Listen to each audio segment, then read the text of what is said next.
지금 우리는 계속해서 성경에 드러나 있는 한 가지 한 가지 사건을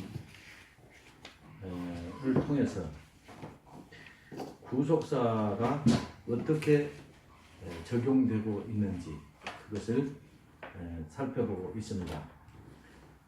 그래서 지난 주일에는 성경을 볼 때에 성경을 문맥적으로 보아야 한다. 문맥적으로 보지 않으면 그 성경의 기록자의 의도를 깨달을 수가 없다. 같은 성경을 보면서도 문맥으로 볼 때와 그렇지 않을 때는 똑같은 성경이지만 정반대의 결과를 가져오는 그런 우도 보마수가 있다. 그렇게 했습니다.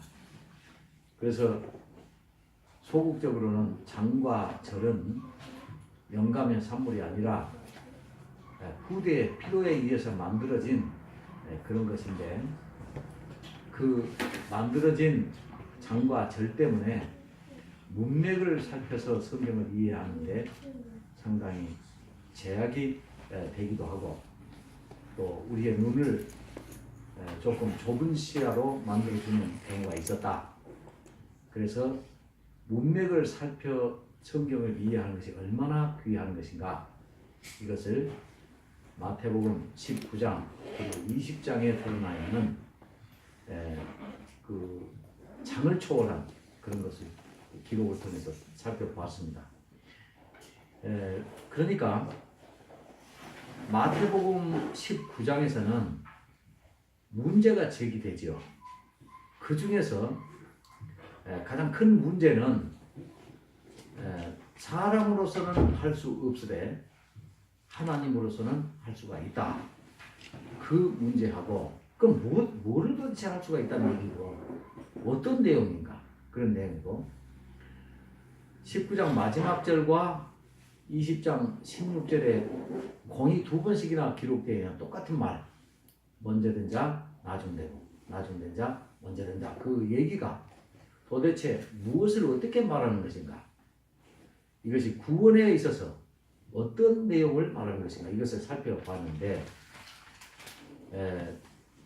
19장에 사람으로서는 할 수가 없는데 다시 말하면 천국에 가는 것이 얼마나 어렵든지 낙타가 바늘기로 통과하는 것보다 더 어려운데 그렇다면 불가능하다는 얘기인데 하나님은 할 수 있다. 그럼 어떻게 할 수 있다는 얘기인가?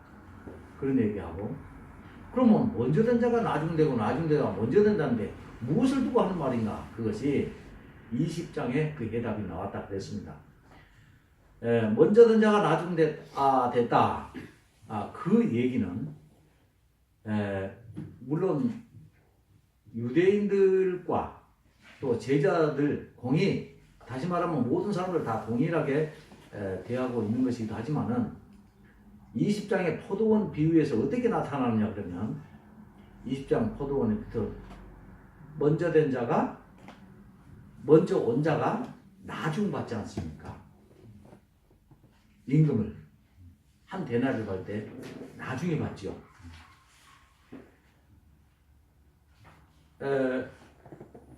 왜 그랬겠습니까?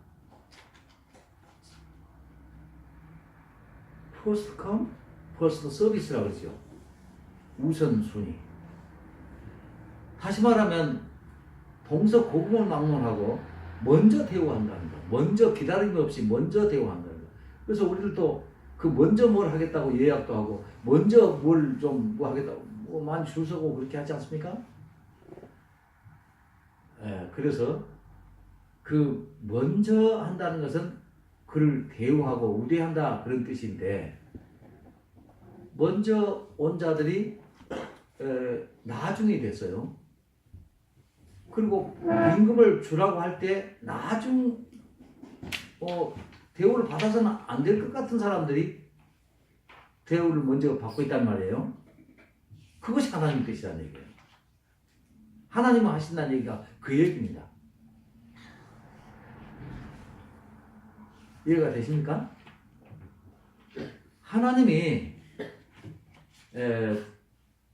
그러니까 19장에서는 천국에 가기가 이렇게 어렵다. 그러면 누가 가겠습니까? 근데 하나님은 할 수 있다는 거예요. 근데 어떻게 하는가? 하나님이 그 해답이 있는 20장에 보니까 포도원에서 나중 자들에게 1시간밖에 일하지 않은 자들에게 자비를 베풀어 주는 거예요. 그것이 하나님이 하시는 일이라는 얘기예요. 여기 19장에서 말하는 그 답이 거기에 있는 거예요. 다시 말하면 하나님이 자비를 베풀어 주면 천국, 영생 이것이 가능하다는 얘기죠. 그러니까 천국에 가는 모든 것들은 하나님의 자비 때문에 이루어진다. 그것을 말하고 싶어 하는 것이죠. 그 다음에 먼저 된 자가 나중이 됐다. 이거 어떻게 나타나냐? 그 사건에서 또 나타나지 않습니까? 나중 온 자부터 먼저 온 자 순으로 역순위로 임금을 지불하라. 왜 그렇습니까? 하나님의 관심은 먼저 온 자들에게 있는 게 아니라 나중 온 자들에게 있었다는 얘기예요. 그것은. 그러니까 나중에 온 사람들이 뭘 잘했다고 뭐 그런 얘기가 아니라 뭔가를 했다는 얘기가 아니라 그들은 하나님의 그 주인의 자비를 깨닫고 있어요.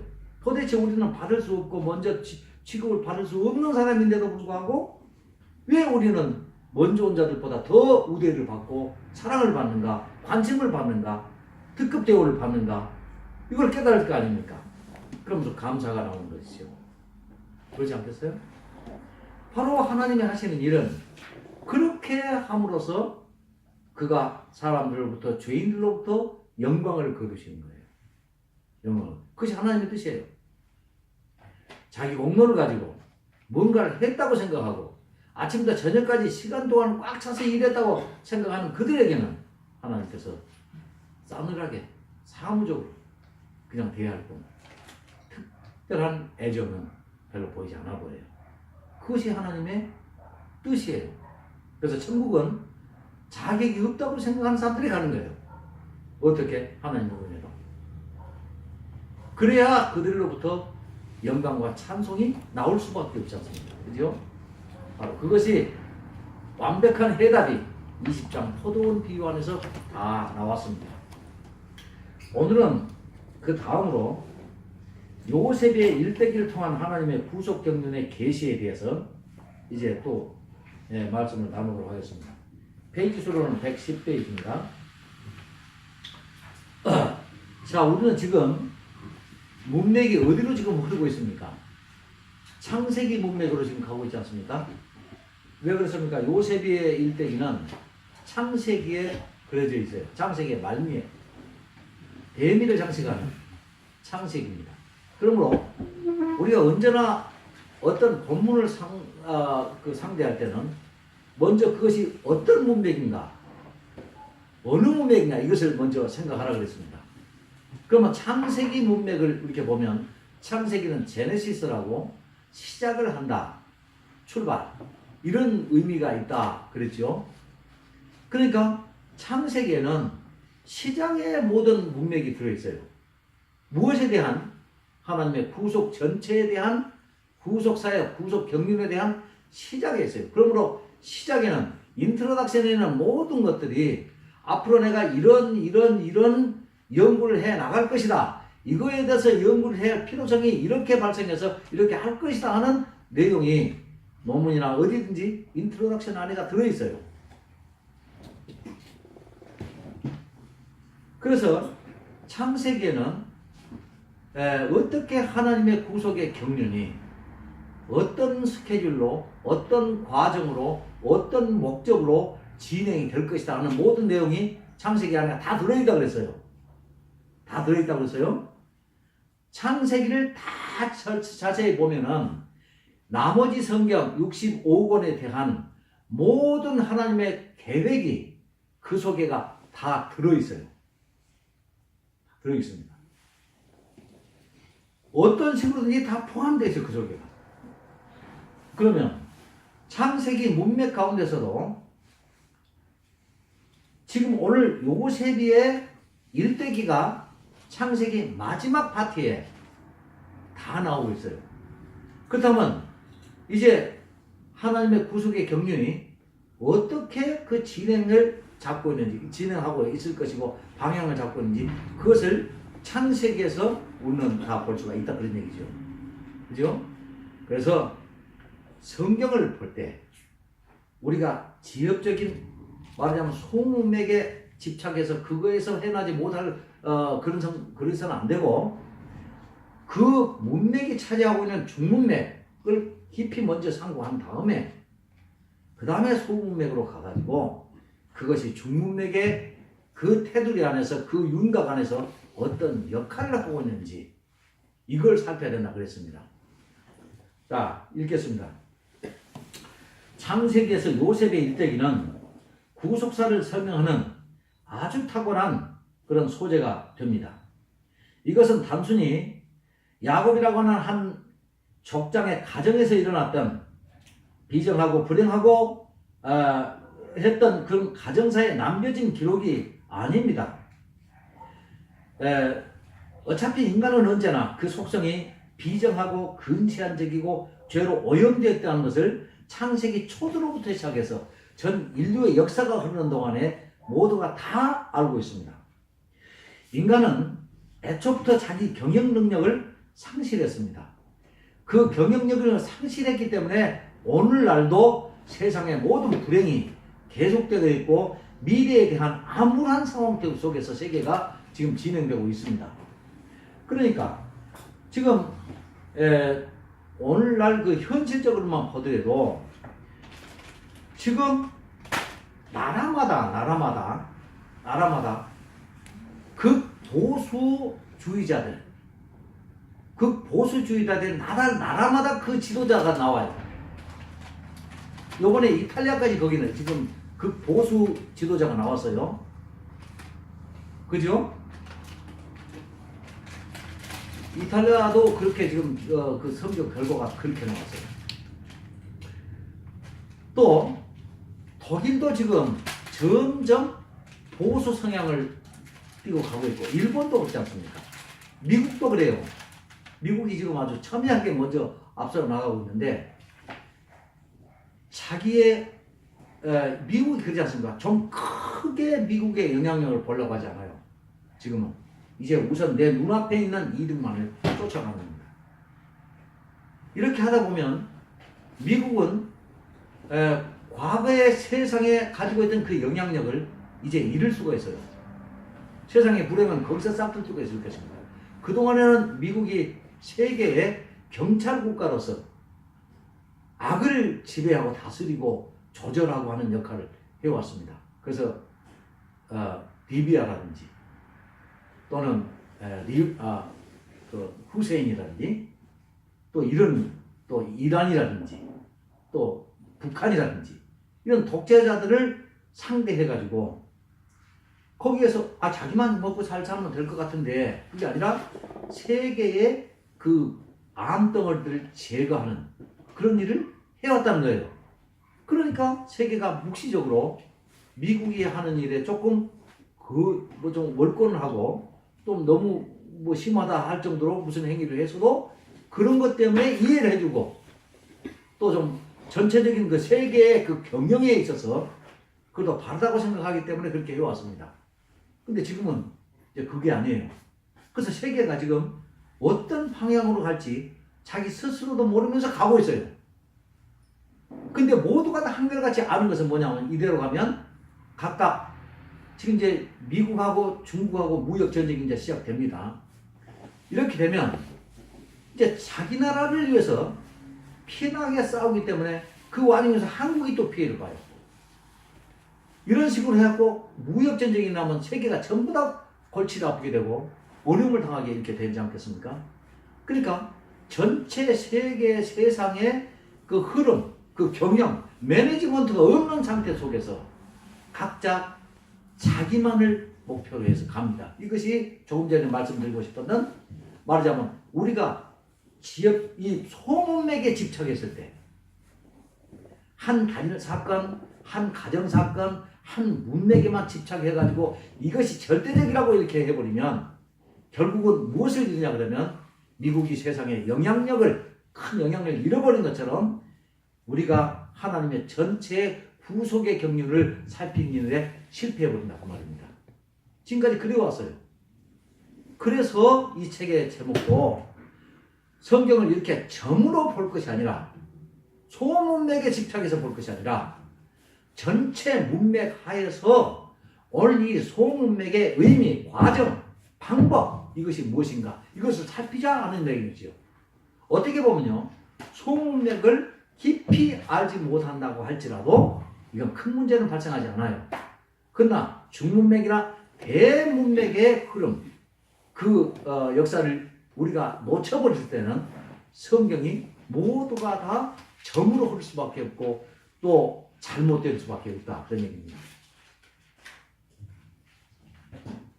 그러니까 인간은 애초부터 자기가 가고 있고 현실적으로 살고 있지만은 그 결과가 자기가 행하는 그 행동의 결과가 어떻게 될 것인지 그걸 스스로 모르고 경영 능력을 상실해 버렸어요. 개인의 경영, 또 나라의 경영, 세계 전체의 경영, 또 성경의 해석 방법도 그래요.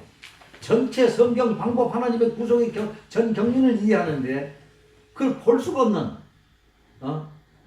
이런 사람들이 돼버리고 만다고 말입니다. 이런 인간들의 죄 성향에 대한 하나님의 구원의 계획이 이제 야곱의 가정에서 진행이 되고 있습니다. 그러니까 이 드라마틱한 요셉의 인생 역정은 그가 계획하고 설계를 해서 진행된 것이 아니라 하나님이 오래전부터 창세전부터 구상하신 계획대로 이제 지상 역사에서 진행이 되고 있을 뿐이라는 말입니다. 하나님이 요셉은 하나님이 보여주신 이 자신의 미래에 대한 꿈이라든가 바로왕에게 보이신 계시나 그의 신상에서 일어나는 사건들을 통해서 하나님이 이건 내 삶 속에 하나님의 관여하고 계시는구나 이것을 차츰차츰 알아가고 있는 것입니다. 계시의 양이 그에게 주어진 만큼 그는 깨닫고 있는 거예요. 한꺼번에 뻥 하고 갑자기 계시가 임해가지고 그의 모든 인생의 의미를 전부 다 딱 깨닫는 것이 아니란 말이에요. 그러니까 오늘 내가 어디를 가는데 하나님께서 갑자기 팍 눈을 열어줘가지고 팍 하나님께서 이런 교훈을 계시를 주셨다 이렇게 말하는 그 주의 종들이 많이 있죠. 그 웃기는 얘기예요. 하나님은 그렇게 주시지 않아요. 그리고 그는 이제 하나님의 선하신 구속의 사건이 자신의 가정에서 일어나고 있다 하는 것을 그가 깨달으면서 이제 믿음으로 그걸 받아들입니다. 그리고 성실하게 하나님의 그 뜻이 이 세상에 나타나기를 그가 바랬던 것입니다. 성경을 설교하는 설교자들이 요셉을 마치 자수성가한 입지전의 훌륭한 모범자로 이렇게 소개한다든지 혹은 성도들이 꼭 따라야 할 모범적인 사람으로 이렇게 그를 소개한다면 그것은 하나님이 주도하시는 구속의 계획이라든지 그의 전 구속의 경륜을 무시하거나 혹은 전혀 모르는 무지의 소치입니다. 그가 아무리 요셉을 훌륭한 성공자로 만들더라도 하나님의 구속 경륜을 결국 망쳐버린 원수가 될 뿐입니다. 그래서 설교하는 사람들은 하나님의 인간 구원에 대한 원대한 계획인 하나님의 구속의 전 청사진이 무엇인지 먼저 알아야 돼요. 신학교는 바로 이것을 가르쳐서 배출을 해야 됩니다. 다시 말하면 소문맥에 집착해가지고 어느 단일한 사건에 집착해서 거기에서 교훈이나 끌어내는 그런 교육이 아니라 하나님의 전 구원의 경륜 그것이 순차적으로 이 지상에서 어떻게 실현되어 왔는가 하는 전체 하나님의 구속의 경륜을 보게 하는 눈만 가르쳐줘서, 다시 말하면 총론과 대문맥, 중문맥을 가르쳐 놓으면 소문맥 정도는 그 구도 아래에서 능히 누구든지 볼 수가 있어요. 제가 말씀드렸죠? 제가 여기서 소문맥, 중문맥, 대문맥이라 하는 내용 여러분 기억하시죠? 소문맥이 무엇입니까?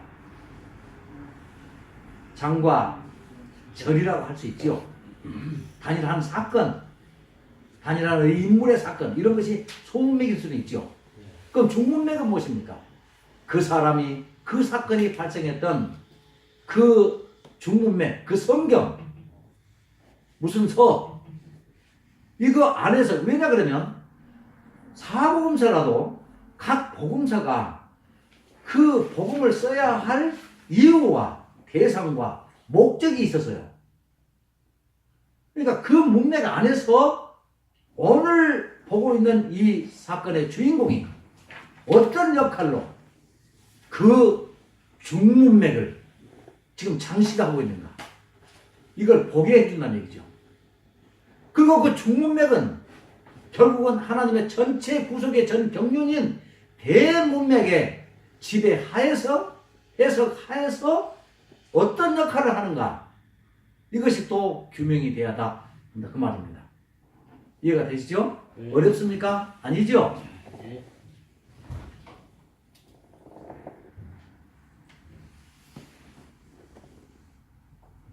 인간 구속의 전 경륜을 하나님께서 주도하신다는 이 시각이 형성이 되면 모든 성경은 그 구속의 계획 안에서 설명이 되어줄 수밖에 없습니다.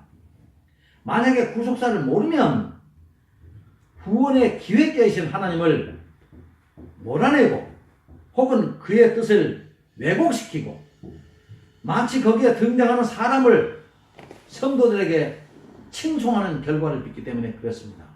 여러분, 지금이라도 어느 목사님이 썼다는 모든 그 설교집을 한번 다 보십시오.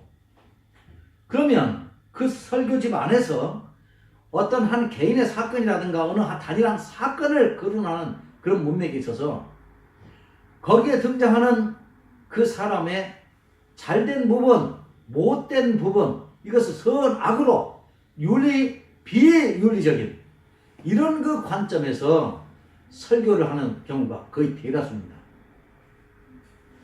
왜 그러냐 그러면 만약 어떤 목사님이 어떤 한 성경에 나오는 인물을 극대화시켰다든지 우리가 본받아야 할 어떤 모범의 대상으로 만들었다 그러면 그 목사님은 하나님이 그 사건을 주신 중문맥인 왜 이 사건 속에서 그 사람이 하는 역할을 그렇게 제안하셨는가, 이걸 모르게 된단 말이에요. 이해할 수가 없습니다. 그러므로 그 설교는 설교가 아니라 성경을 파괴하는 내용이 된다 그 말입니다. 예를 들자면 체육 행사에 우리가 이번에도 북한이라든가 또는 우리 그 동계 올림픽에서 카드 섹션 비슷한 거 많이 봤죠. 이렇게 뭐 시작할 때하고 끝날 때 뭐 이런데 뭐 보면 많이 있죠. 그것이 어떤 빛의 그 형상으로 나타났든지 아니면 사람들이 카드를 들고 행하는 어떤 그 퍼포먼스든지 그것이 문제가 아니라 이 카드 섹션 하면 아마 북한이 아마 독보적인 그 아마 나라일 것입니다. 그런데 말이죠. 저도 어릴 적에 그 카드 섹션에 한 단원으로서 참가해 본 적이 있지만은 이제 그 카드 섹션에 카드를 몇 장씩 받아요. 그래가지고 어떤 음악 아니면 어떤 신호에 따라서 나는 어떤 것을 이렇게 듭니다. 근데 거기에 보면 그 그림 안에 이 그 종이 카드 섹션 안에 자세한 그림이 그려져 있는 게 아니라 무슨 색깔만 되어 있다든지 뭐 이렇게 되는 경우가 있어요. 그러니까 나는 이게 뭔지를 몰라. 내가 들고 있지만.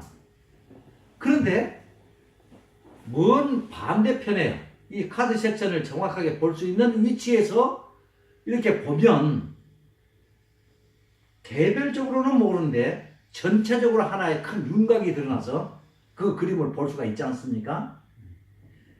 성경도 바로 그렇습니다.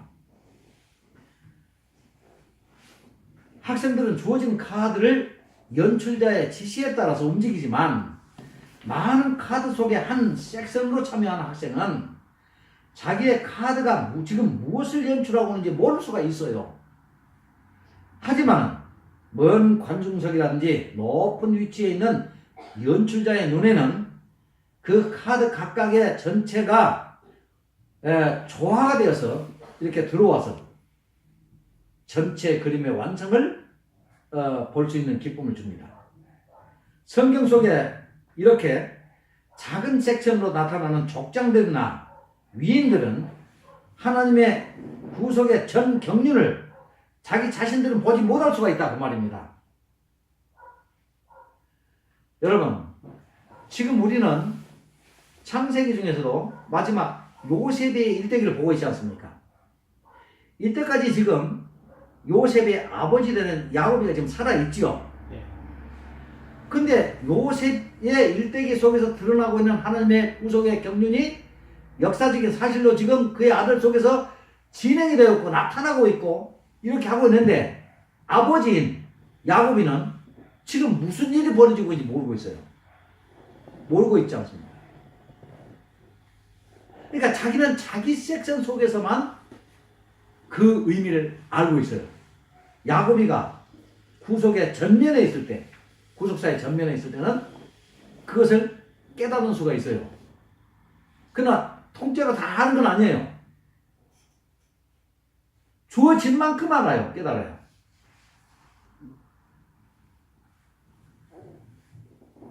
모세도 마찬가지입니다.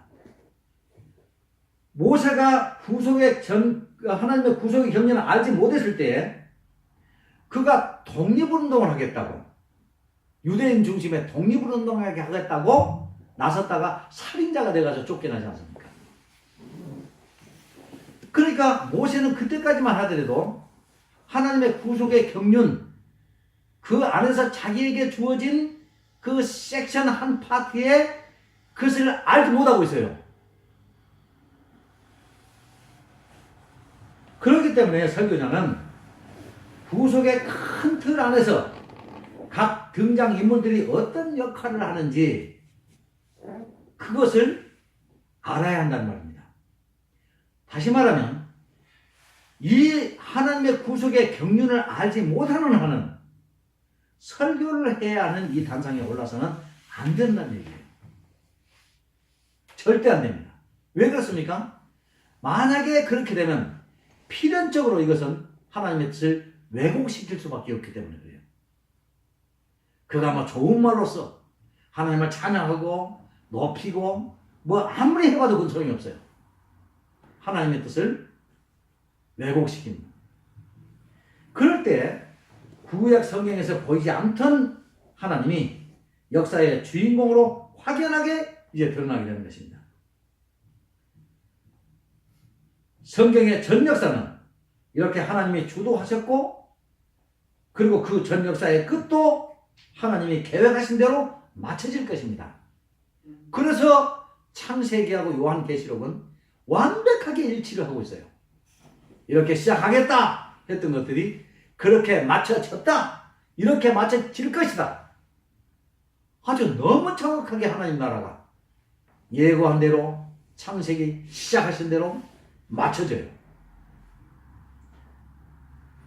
요셉의 슬픈 이런 역사, 다시 말하면 자기 형제들끼리 이렇게 파고 이렇게 비정하게 죽이는 이런 엄청난 슬픈 역사가 진행되는 도중에도 그의 아버지 야곱은 그의 집안에서 자기 자식들 안에서 일어나고 있는 이 구속의 역사를, 그리고 그 역사가 어떻게 진행되고 있는가, 이걸 전혀 모르고 있습니다. 그의 눈에는 오직 자기 자식 세대들의 불행한 역사로만 비춰졌을 뿐입니다. 야곱의 가족 구성원들 중에 누구도 자기들 가정에서 진행되는 가족 구원의 그 영광스러운 미래를 알지 못했습니다. 그런데 요셉이가 꿈을 꾸지요. 그리고 그의 형제들과 아버지에게 그것을 말하지요. 그러면 그때 이 요셉이는 그러면 하나님의 구속의 전 경륜인, 다시 말하면 창세기의 마지막 파트를 장식할 모든 자기 일생 가운데서 드러날 하나님의 구속의 경륜의 그것들이 다 이해되는가? 아니에요. 우리들도 마찬가지예요. 우리들에게 주어진 환경 속에서만 우리는 이해할 뿐입니다. 그래도 우리는 구약의 성도들보다 훨씬 나은 것이 무엇입니까? 구약의 성도들하고 우리하고 가장 큰 차이점이 무엇입니까? 약속의 실현을 우리는 직접 봤기 때문에, 성경에서 봤기 때문에. 그렇죠. 성경을 우리가 통째로 가지고 있다는 사실이에요. 완성된 성경을 다 가지고 예고되었던 것이 어떻게 역사 안에서 이루어졌고 성취되었고 그리고 어떻게 완성이 됐고 다 이루어졌는가, 그리고 나머지 과정이 무엇인가, 이것까지를 한 손에 한 권으로 다 가지고 있단 말이구나. 근데 구약의 성도들은 그게 아니었죠. 주어지는 것만 알았어요. 요셉이라 할지라도 그 순간에는 몰랐어요. 그래서 모든 해석은 하나님께 있지 않느냐. 역사의 흐름의 이 모든 진행 과정에 대한 해석, 이것은 하나님께 있지 않냐. 여기에 대한 믿음만 확보해요. 언약만 확고히 갖고 있단 말입니다.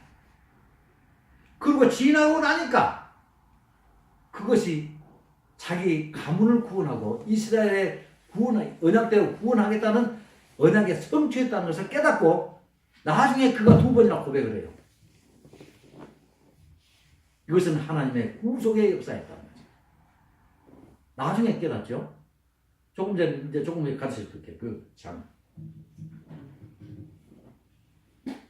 그러나 하나님은 그가 택한 사람들에게 이제 그가 하실 일들에 대해서 결코 비밀로 행하시지는 않습니다. 다시 말하면 내가 네 속에서 이런 일을 내가 일을 하겠다. 그렇게 하나님께서 구체적으로 말씀 안 하셔도 하나님이 그와 함께 하고 있다는 것을 분명히 드러내 주세요. 갈라디아에서 그게 말했죠. 하나님께서 아브라함에게 복음을 가르치셨다.